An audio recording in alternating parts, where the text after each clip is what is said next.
So we're just about to start our weekly queer talk on the Queer Network. My lovely friend and creative partner, Justin, and I. And he just texted me that he has a surprise for me. So I'm a little bit nervous because I never know what he's going to come on with. And he always makes me laugh. So let's see what it is.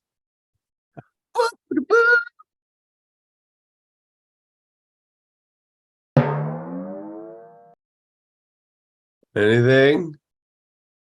Your Wow, it's amazing. your hair? Yes. You colored your hair. Yeah.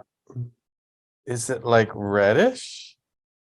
Well, it's amazing how it differently shows up on camera than in person, but it's just more blonde.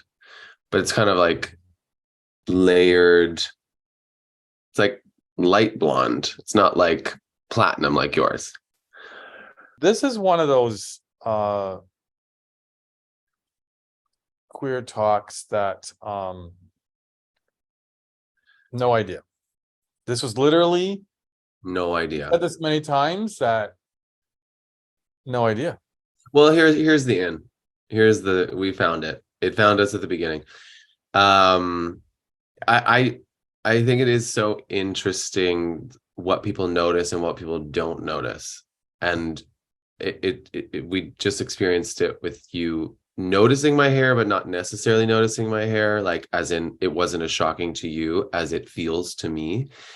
And I think that just highlights that like half the time people aren't paying as much attention to what you think they're paying attention to than they actually are. They're more concerned with their own story, which isn't necessarily a bad thing. But I think it's sometimes important to recognize because, and I'll use this analogy, which I've used before, it really works well. Even if you've never been to a dance class, you can imagine in a dance class, there's an instructor in the front teaching you the lesson or the routine, and everybody's trying to learn it. But in the midst of learning it, everybody also feels like they're being watched by everyone. I'm fucking it up. And so they're often this like battle of like, oh my gosh, I don't want to get this wrong because I'm not only getting it wrong for myself, but I would be getting it wrong in front of all these people, which is honestly, I think why people don't go to dance classes. That's the fear. We talked about fear last week. That's one of the fears is that they're going to look stupid. But what's so interesting is that 90% of the people in the class aren't watching anybody but themselves in the mirror or the teacher in the front. So they're never actually paying attention to anything else around them because they just want to learn it for themselves. And so I bring that up as a way to like highlight that I think we have some of these, we amplify some fears about what people think of us based on nothing, based on just thinking that everybody's thinking about us. Like I for sure was like, my hair is blonde. It is so blonde to me. And like not everybody notices. And that's okay. But I think we have to be okay with the, I don't know, is it like disappointment when you like want to share something exciting, but then the other person doesn't even notice or they're not even that excited about it? And then why do we get disappointed? Do we not feel seen? Or does it matter if somebody doesn't notice because it's more about the way I feel? I think just off the top of my head, the reason we get disappointed is because we've spent so much time thinking about what other people are going to say or what they're going to think, and then they don't even notice, and they're like, "What the fuck was I Right. worried about, or was I thinking about, or was it Or it's an underwhelming reaction, and then you're kind of like, oh, do they even like it? same thing." But then it's like, it just brings me back to this, like, who cares what people think of you? Like, if you live your life in that space all the time, it must be so exhausting because you're constantly trying to justify yourself to the world. What stops us is from just doing what you want to do, and what you feel is fear. Yeah. We want people to like us. If you're happy with yourself, if you're confident with yourself, then that applies to anything you do in your life, how you dress, what direction you're going to take with your job or a business idea or something. Yeah. You know, if you go out there and you take a risk, you take a chance by dressing a certain way, and you don't get the reaction, or people are like looking at you and staring at you and making fun of you, Yeah. Then you have a choice. Okay, Yeah. what am I going to do with this? If you're confident enough in yourself to say, no, I don't care what people think because I like the way I look and I feel good. That's amazing. That's the ultimate. Yeah. But if you don't, then I think you at least need to acknowledge yourself that I did it. I actually Yeah. did it. Yeah, you know what? Maybe it didn't feel that great, but Yeah. it was the first step. Yeah. And at least I did it. And it'll lead to something else because you you did. you exactly. And it also might lead to, you know what? That really wasn't what I thought it would be. And And I that's great. don't need to do that. Yeah. That's really, I'm glad you brought that up because that can be the journey too. You think it's going to be one thing and then you do it and you don't get the reaction and then you realize, oh, that actually wasn't, but you wouldn't know that unless you had done it. And then you can say you did it. Yeah. And then something else will pop because of that, pop through to you. But if you never do it, you really will never know. Yeah. It's about again, another topic. It's about, not having regrets. When we follow our own truth and like lean in and live with no regrets, how much it inspires others. If you feel confident with yourself, then you're not going to be like, who cares what people think if I'm going to go out with my nails painted and my toes painted and wearing a crop top. I mean, that's not a good example because but it is to many. Lots of you young people do that now. But it's still is not normal. No, it's still. I mean, for me, when I see it, it still takes me back a little bit. Like yesterday, I went to brunch and I wore my just tights, nothing on top, like as if I was going for a run, my tights, and a crop top, like a slim fitting crop top. I had a jacket on, but like this is what girls wear all the time. This is literally them athleisure on their way, whatever they're doing. They might have a pair of Uggs on, they may have a pair of sneakers, whatever. The amount of people that just could not handle a man wearing just tights. And it's not like I had a huge bulge and my crotch was like, I made sure to tuck properly. So like I knew that it wouldn't be something that drew attention to my package because that is something that's different. But it was still amazing because it's just not what we are used to seeing. So it immediately draws attention to yourself. So even if it's like something you want to explore and express and figure out, a lot of people stop themselves because of the attention it's going to draw. But that's sort of that's going off on a bit of a tangent because a lot of people who do that do it because they want attention. They're doing it on purpose. They're not doing it because it's something that, oh, I think I look great and I don't care what people think. They're doing it because they want attention. Why do you think they want attention? Again, to be validated, to know that they matter. Pardon? Is that a bad thing? It's not a bad thing to want to be validated, but I think it can be a very lonely place if you're doing things because you want to be validated. Because I think this is where the confidence thing. If you need to validate yourself, like you need to be happy with yourself. I was going to add to that like, which I think gets to what you're saying about like drawing attention. I think sometimes people are doing it just for the reaction that they're going to get because they know it will spark something. But if that's what they're doing, then like that's their journey in that moment to realize that they've gone almost not too far, but like are doing it for reasons that aren't really them for themselves. It's for the reaction that they're going to get, which then does again make them feel seen.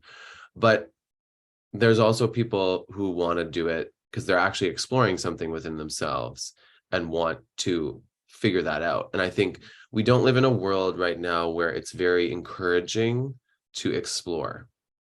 Right. Now, we're getting there, but I think that's part of what we're, as queer people, offering the world as a way of saying, and not just queer people, but like anybody that's different than the mainstream, offering a way to say, you don't have to fit into this box. Like, there's no box, actually. The box was made up. It actually doesn't have walls. You just look, you think you see a wall, and you can actually push your hand right through it if you put your hand up against it. In order to do that, there has to be confidence. Right. And confidence builds slowly over time. Right. I mean, and so like you said in one of our previous episodes, just start small, you Yep. know, as we say every time, there are places where you can't come out of that box, Mm-hmm. you know, so, I don't know what to say about that, Well, I think that's exactly it. You start with small things. You start with small ways that you can feel confident. And really, I think this really gets to like, what is the core of being confident? It's not necessarily just fuck everyone, I don't care what anybody thinks. It's like deeper than that. It's like I'm rooted into myself in a way that you can't shake that outside there. And that actually isn't something that always, I would say that's like a flame that doesn't always burn really brightly. But for me at this point in my life, I'll say that it's never fully out anymore. Like, but there is times when the flame is a lot brighter and wider, and like, now not a fucking person can touch me. And then there are other days when it's just a dimmer light, and that fluctuates, which is something you just have to be aware of daily as you're experiencing the world around you. I always say at the end of the day, we all have our own journey, and we may not like or think that someone's going on the right path, but it's not our business. Yeah. Not your choices to make. No. You just don't know what they need to learn yet from that situation. Like, often you see someone in like distress, and yet you're like, wait, there's an obvious solution here. You could just leave. And yet they can't, or they can't end that relationship, or they can't move forward away from something that's like actually abusing them, even if it's just emotional, not Right. just even if it's emotional. Because I think sometimes people justify emotional as being less harmful because it's not physical. It's not like somebody's actually punching you. But I think emotional trauma has deeper wounds than we give credit for sometimes. And this is such it really is a continuation of what we talked about last week. Yeah. As we're kind of saying, the same thing. It makes me want to add to that, like, part of the equation is you believing in yourself and just like being confident in yourself. But then it also, and we talked about a little bit of this last week, it's like the witnessing of other people, and then like communicating with them, like building them up, being proud of them, sharing how much you are enjoying their energy, also adds to their flame growing, I would say. And so that, not that we have to use this exact phrase, but that, to me, that brings me back to the phrase I said last week, which is, we're here to bear witness to each other. Support the people in your life who are taking risks, or who are doing the things, or who want to do the things that they would really like to do, but they're scared, or they don't have the confidence. It's up. We're in this together. Yes. Yeah. Encourage them, support them, and be there if necessary, if they need some help, if and when they fall. Yep. And also when they're successful at what they're doing. Exactly. Like, we need to be people's champions. Yeah. Even if it's not something that you would do, even if it's not, even maybe if you're, trapped in a box, or even if it's like, yeah, I would never wear a crop top, or I would never paint my nails. But then if somebody's doing it, like, encourage, if somebody wants to do it, encourage them, and acknowledge them and validate them and say, oh my God, that's great. You look amazing. Yeah. because who knows what it took them to get to that place where they really wanted to do that. And Yeah. they're coming out to do that, and they're like scared shitless. And if So, it goes the other way, who knows if they might not do it again for a really long time. exactly. So I think this is a big message in this queer talk, is to support the people around you Yes. when they do something that might be a little bit scary for them. Yeah. And it doesn't mean you can't have an opinion that's necessarily different from that person, but it almost doesn't matter what your opinion is. Like, if they're doing that and it makes them feel great, and you can tell that they like, it's something out of their box. Why wouldn't we encourage each other by like being like, good for you, that looks awesome, as opposed to like not saying anything or even being a little bitchy about it. But the thing about the opinion is that unless somebody asks for your opinion, don't give it. I agree. That's a tough one. That's a It tough is one. a tough one.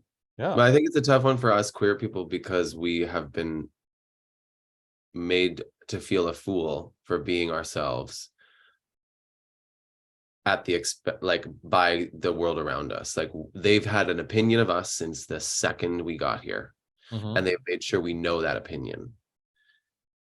And that is a hard thing to then in reverse not give back. I think at times, I think that's why our community can be sassy and bitchy sometimes. Like, there's a fine line between like reading someone for fun and having a good time and everybody's laughing together, and then it switches to somebody feeling really hurt because they feel ganged up on by a bunch of people, or just any kind of shaming that goes on in our space. I feel like that we've alluded to this on a couple of past episodes too. Like, we need to check that when it happens. And it's going to take all of us to do that. Like, yeah, we're talking about it here on a podcast and a queer talk, but like, it happens in subtle ways everywhere. And I don't think it's just going to go away unless we reinforce more of what we just said, which is encouraging each other, being supportive of each other, rather than sharing your opinion that tears someone down.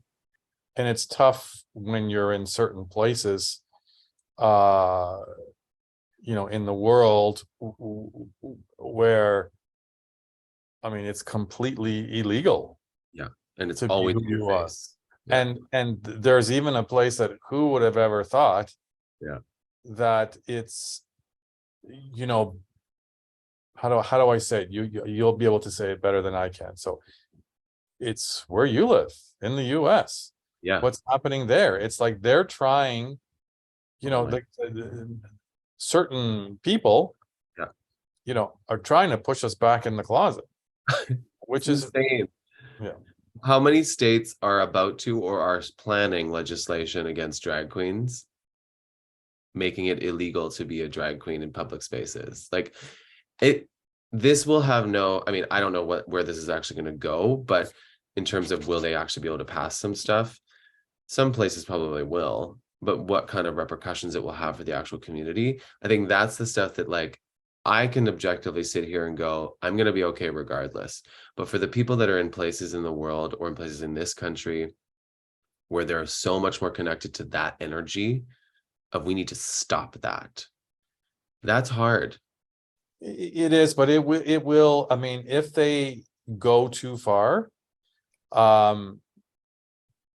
there will be protests and there will be pushback, and it will be big. Yeah. Because the whole world is watching. Like, and not just from the queer community. No. It's from the, what do you call that when the people who are supporters of the queer community? Allies. Thank you. So not just from the queer community, but from our allies. Yeah. Well, that was a nice continuation and like sort of conclusion, honestly, of last week's episode. Like, last week is sort of left it at like, just do it, which was perfect. And this week, I think it's really important. This is the other side of that conversation, or one of the other angles to that conversation, about that we're also here to support each other when we can see that someone's really taking that risk and just doing it. and they're, despite the fear, despite what the world is saying, they're still going for it, and they'll keep going for it, probably even more when the people around them encourage them to keep going. And that's what this episode is about. Once again, we always get there. Last week, I didn't feel like we necessarily we got some good nuggets and conclusions, but this week it felt like we brought it all full circle. Yeah. And brought it back to like, this is what's important. Yeah. This is what's really important. Exactly. Hey, everyone. Justin is off to Sydney, Australia. To Sydney, Australia for World Pride, no, Mardi Gras. World Pride and Mardi Gras. They call it Mardi Gras, but it's World Pride is being hosted by Mardi Gras. So yeah, it's their pride. So we're gonna try and have a little chat with him from there. Thanks for watching. Thanks for listening. Mm-hmm. And we'll see you soon. And keep it queer. We are the queerest. We are the queerest. Oh, we are? I think we all are. We're all the queerest. We're queers sharing queer. Yeah. With the world. With all of you queers. You're welcome. Goodbye. Bye.